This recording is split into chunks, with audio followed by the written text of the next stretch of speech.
how to approach if you received money for EIDL. The feedback we've seen online and from our own clients, Trevor, I'm terrified to use this money. It's Wednesday, WTF Wednesday. That's not to say there were not glitches, and there are still glitches happening.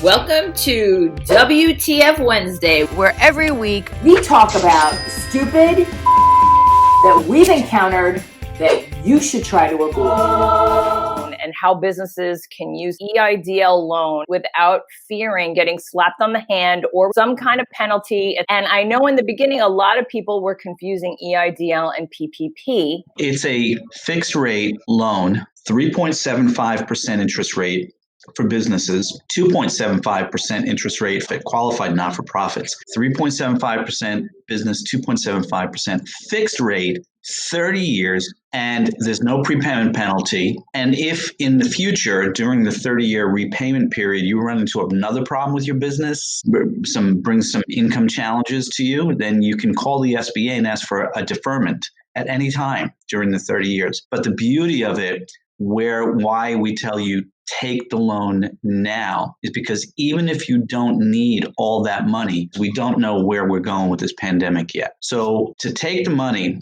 and park the money, you can always prepay it in full if you don't use it at any time.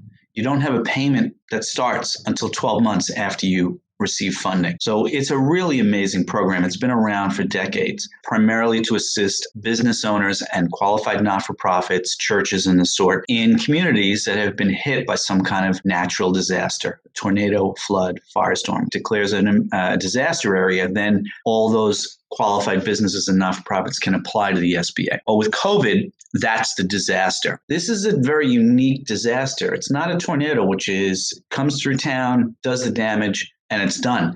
There's a lot of approaches to the EIDL program, which the SBA is using a traditional approach, and a lot of business owners, before applying, during the application process, or after they get the funding, are also applying these kind of traditional concepts. And to that I say, stop. In the name of love. The feedback we've seen online and from our own clients literally is, Trevor, I'm terrified to use this money because I don't want to get in trouble with the SBA. Yes. To which I respond time and time again, if you are not committing fraud, if you're not doing anything illegal, and if you are using the money in a reasonable manner that helps your business to survive through and recover from the economic injury of the disaster, how can anybody ever claim that you used it incorrect? We do also recommend document it.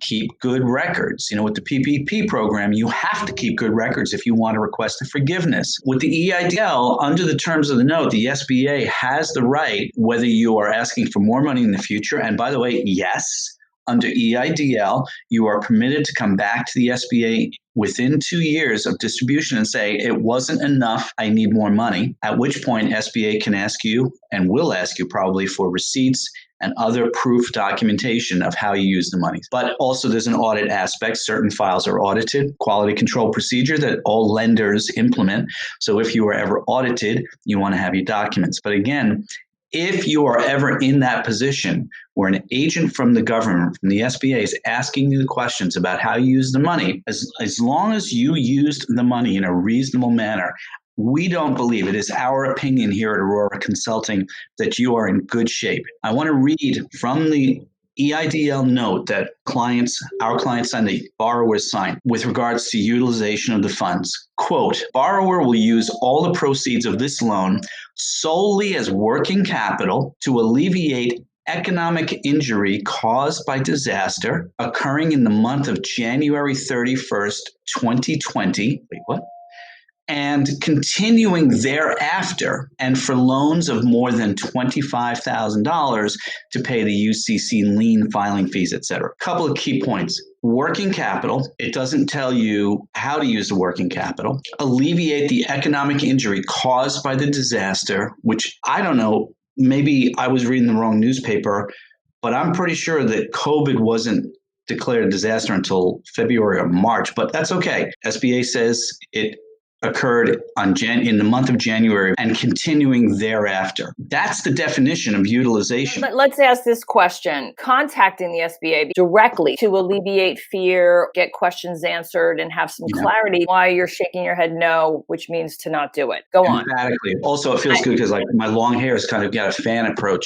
You have not gotten a haircut. I don't think you've gotten a haircut in 2020. I did government mortgage loans for 30 years. Federal Housing Administration, FHA loans, Veterans Administration, VA loans. I learned early days when you ask a very specific question of an underwriter, but especially of a government underwriter, you are not going to get the answer that you're expecting. The answer you're going to get is mostly going to be on the negative side, or very often is going to be kind of a vague, ambiguous. Every business has a different, unique personality. We have one client who's a graphic designer, and his number one client, which is a large corporate client, has been a client of his for more than 2 decades. They dramatically reduced the amount of work they gave him. He created some ideas about finding new business. So he wanted to apply some of the money to marketing costs. And I said to him, are you buying a Lamborghini or a Ferrari? He said, no. I said, so you're using the money to help find clients to replace the income that you lost. Yes, that's what I'm using. Yeah. So you're going to use EIDL money to market and replace lost income. I said, I don't know, it sounds perfectly reasonable to me. Why would you be afraid? Well, I'm afraid because I saw this YouTube video where somebody called the SBA. You're not allowed to do this. We will see you next Wednesday on WTF Wednesday. Everyone have a great week. Have a safe week. Have a healthy week. See you next week.